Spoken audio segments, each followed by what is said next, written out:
తిరుమలలో ద్వాదశి వేడుకలు వైభవంగా నిర్వహిస్తున్నారు. తొలి రోజు ఎలాంటి అవాంఛనీయ ఘటనలు జరగకుండా టీటీడీ చర్యలు తీసుకుంది.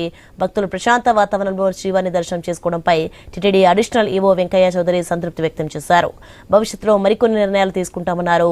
సంస్కరణలు తీసుకొచ్చి అమలు చేస్తామన్న టీటీడీ అడిషనల్ ఈవో వెంకయ్య చౌదరితో మా ప్రతినిధి గోపీనాథ్ ఫేస్ టు ఫేస్. ఇప్పటికే పెద్ద ఎత్తున భక్తులందరూ కూడా వచ్చి దర్శనం చేసుకుంటున్నారు. అడిషనల్ ఈవో వెంకయ్య చౌదరి గారు మనతో ఉన్నారు. ఈ డిప్ ముందుగా ఆన్లైన్ కి సంబంధించిన సిస్టమ్ అసలు ఇంత అద్భుతంగా మీరు తీసుకొచ్చారు అంటే ఇది చాలా మంది భక్తులు చాలా హ్యాపీగా ఫీల్ అవుతున్నారు. దాదాపుగా నిన్న మొన్న ఇవాళ దాదాపుగా 100 మంది పైగా కూడా మేము భక్తులతో మాట్లాడించాం. అందరూ చాలా హ్యాపీగా ఫీల్ అవుతున్నారు.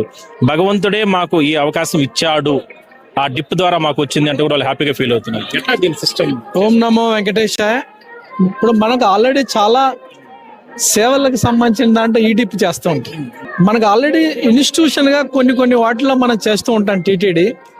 ఈసారి టీటీడీ నిర్ణయం ప్రకారం, పరిపాలనా నిర్ణయం ప్రకారం ఇది కూడా ఇలా ఇంప్లిమెంట్ చేస్తే ఇంప్లికేషన్స్ ఎలా ఉంటాయి అని చెప్పి ఒక ఫీడ్బ్యాక్ కూడా తీసుకోవడం జరిగింది. చాలా వరకు డిస్కస్ చేసి అల్టిమేట్ గా బోర్డులో నిర్ణయించిన తర్వాత దీన్ని ఇంప్లిమెంట్ చేయడం జరిగింది. దీనికి at every level stake holders అందరు ఇన్వాల్వ్ అయ్యి ప్రోస్ అండ్ కాన్స్ డిస్కస్ చేసి మనకు ఆల్రెడీ ఉన్న ఎక్స్పీరియన్స్ ని కూడా అనుభవంలో తీసుకొని మనం చేయటం జరిగింది. ఇట్స్ రియల్లీ గుడ్ వ్యవస్థ.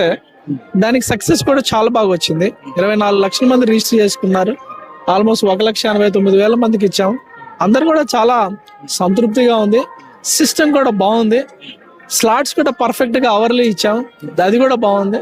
సో అకార్డింగ్లీ మన కొత్త సిస్టమ్ కదా, ఉన్న సిస్టమ్ ఇంకొద్ది బెటర్ గా మీరు ఆల్రెడీ గత 2-3 రోజులు తిరుగుతున్నారు, భక్తులతో ఇంటరాక్ట్ అవుతున్నారు, మాట్లాడుతున్నారు. ఇంకా దీంట్లో ఏదైనా సరే వాళ్ళు సూచనలు కానీ అట్లా ఏమైనా చెప్పారా?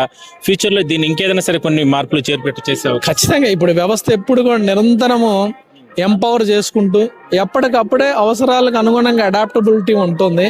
దీంట్లో కూడా ప్రాసెస్ రిలేటెడ్ చిన్న ఏమైనా ఉంటే ఐడెంటిఫై చేసి ఎప్పటికప్పుడే నోట్ చేసుకొని భవిష్యత్తులో దాన్ని ఎలా మరింతగా ముందుకు తీసుకెళ్లాలనేది వ్యవస్థలో ఎప్పుడు కూడా అడాప్టబిలిటీ ఉంటుంది. వచ్చిన టెక్నాలజీని బట్టి ఎలా అడాప్టబిలిటీ చేసుకోవాలి, ఉన్న డేటాని ఎంత అద్భుతంగా మనం అనాలిసిస్ చేసే అనలిటిక్స్ ఉండాలి. అవన్నీ ఉంటే డెసిషన్ మేకింగ్ చాలా ఈజీ అయిపోద్ది. సో అలానే మనకి రెగ్యులర్ గా జరుగుతుంది. మనకు బ్యాక్ ఆఫీస్ కూడా చాలా పకడ్బందీగా వర్క్ చేస్తుంటుంది. మనకి ఎప్పుడు కూడా సిస్టంలో జనరల్ గా సిస్టమ్ పర్ఫెక్ట్ బిల్డ్ చేస్తే డేటా పర్ఫెక్ట్ జనరేట్ అవుతుంది. డేటా పర్ఫెక్ట్ గా ఉంటే అడ్మినిస్ట్రేటివ్ గా డెసిషన్ తీసుకోవడం చాలా ఈజీగా ఉంటుంది. సో అందుకని ఇదంతా టెక్నాలజీకి ఖచ్చితంగా ఇంపార్టెన్స్ ఉంటుంది. But technology will not solve all the problem. Technology will generate good data.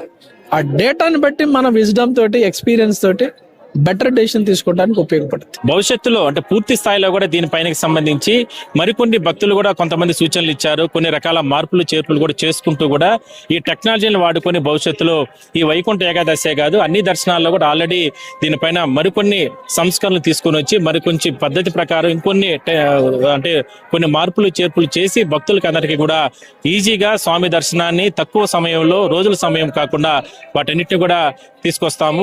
భగవంతుని దర్శనం చాలా ఈజీగా చేసే విధంగా కూడా కొన్ని చర్యలు తీసుకుంటామంటూ కూడా అడిషనల్ ఈవో వెంకయ్య చౌదరి గారు ఐ న్యూస్ తో తెలపడం జరిగింది. వీడియో జర్నలిస్ట్ వీరైతే కలిసి గోపీనాథ్, ఐ న్యూస్, తిరుమల నుంచి.